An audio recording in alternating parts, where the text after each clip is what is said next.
जोहार। लगातार 60-40 का विरोध, नियोजन नीति का विरोध देखने को मिलता है।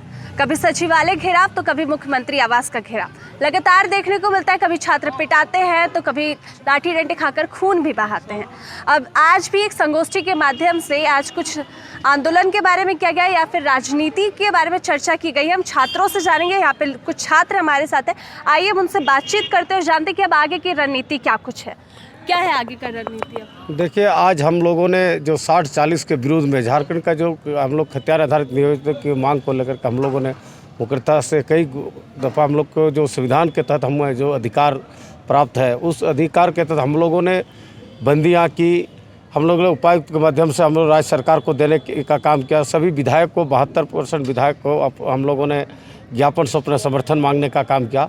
आज तक जिस तरह से हमारे जो हेमंत सरकार है, झारखंड की सरकार है, आज तक हमारे यहाँ झारखंड के नौजवानों को आवाज़ को उसका कानों तक नहीं जा रही है। ये हमारे लिए बहुत बड़ी दुर्भाग्य की बात है। उसी चीज़ों के लेकर के आज हम लोगों ने समीक्षा बैठक किए और इसी में हम लोगों ने अगले का निर्णय अभी हम लोग ये ले रहे हैं कि अब हम लोग जिस तरह से छात्र के ऊपर लाठी बरसाई गई, जिस तरह से सीएम आवास का घेराव करने के दरमियान छात्र के ऊपर लाठी बरसाई गई, विधानसभा घेराव के पीरियड में लाठी बरसाई गई, अब छात्र नेताओं के ऊपर, आम जनता ने नेताओं के ऊपर अब लाठी बरसाएंगे, वो भी वोट के बल पे। जो वोट का जो लाठी होता है ना, वो बहुत बड़ा ही महत्वपूर्ण होता है। जो आज उन्होंने जितने भी एएससी कर रहे हैं, जो उन्होंने एमडब्ल्यू गाड़ी खरीद करके घूम रहे हैं, उन्हें जो ऐसी घर में सरकारी आवास में रह रहे हैं, उनका बेटी बेटा जो आपका सरकारी गाड़ी से घूम रहे हैं, उनका जो है उस पर हम लोग आप चोट करेंगे।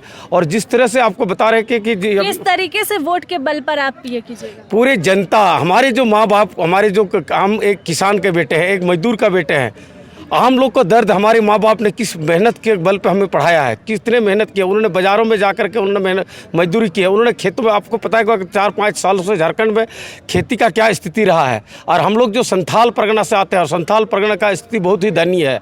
इसलिए हमें हमारे माँ पिताजी लोगों ने सारे, चाहे मेरा फूफा हो, नानी हो, सारे लोग को वाकिफ़ है कि हमारे बच्चों को अगर, और आपको तो मैं चीज़ बता दूँ कि हमारे जो क्षेत्र हैं वहाँ पर कई हमारे जो गार्जियन लोग हैं, कई गार्जियन लोग हैं कि उसको शराब बेच कर अपने बच्चों को पढ़ाई करते हैं। ये बहुत बड़ा दुर्भाग्य की चीज़ है। इतना कष्ट करके उन्होंने अपना बेटा बेटी को पढ़ा करके, और यदि यहाँ का नौजवानों को नौकरी ना मिले, ये हमारे लिए बहुत दुर्भाग्य की बात है। इसी के लेकर के आज हमारे गांव-गांव तक हम लोग प्रचार प्रसार करेंगे और हमारे जितने भी रिश्तेदार, जितने भी हमारे संबंधित हैं, जितने भी हमारे दोस्त यार हैं, सारे छात्र छात्राओं को हम लोग बताने का काम करेंगे। हमारे जो हेमंत सरकार हमसे जिस तरह से चल कर रहे हैं, उसको आने वाला कल उनके लिए हम लोगों ने जिस तरह से उसको गद्दी में बैठा, रघुवर को हटाया था और हेमंत सोरेन को बैठाया था, आज हम लोग हेमंत सोरेन को हटा करके हमारे आज झारखंड में नौजवानों का सरकार आएगा और नौजवानों का हित का काम करेंगे। लोगों से कहा जा रहा है कि छात्र अब राजनीति में कदम रख रहे, लोकप्रियता को बटोरने के लिए 60-40 लाए थे। क्या ये बात सही है?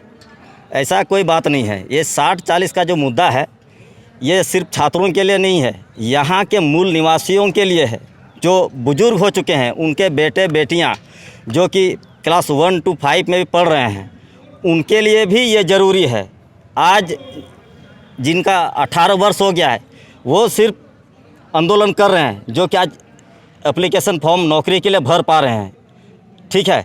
लेकिन उनके पीछे जो और भी जूनियर स्टूडेंट लोग हैं, जो क्लास 1 to 5 में पढ़ रहे हैं, उनके लिए भी ये ज़रूरी है और उन्हीं के हित के लिए हम लोग आज लड़ाई लड़ रहे हैं। सरकार कहती है कि छात्रों को पढ़ाई करना चाहिए, ये आंदोलन राजनीति में कदम नहीं रखना चाहिए। क्यों आप लोग उनकी बातों को नहीं सुन रहे हैं? ऐसा कोई बात नहीं है, ठीक है। एग्ज़ाम दीजिए, एग्ज़ाम के बाद नौकरी लीजिए, अगर इतना ही आप लोग में ताकत है। हेमंत जी कहते हैं ठीक है, जो हमारा हक है, हम जो सिर्फ ये अक्षर ज्ञान के लिए पढ़ाई नहीं करते हैं, हमारे जो दिमाग है, दिमाग को खोलने के लिए, इसको विकसित करने के लिए हम लोग एजुकेशन लेते हैं।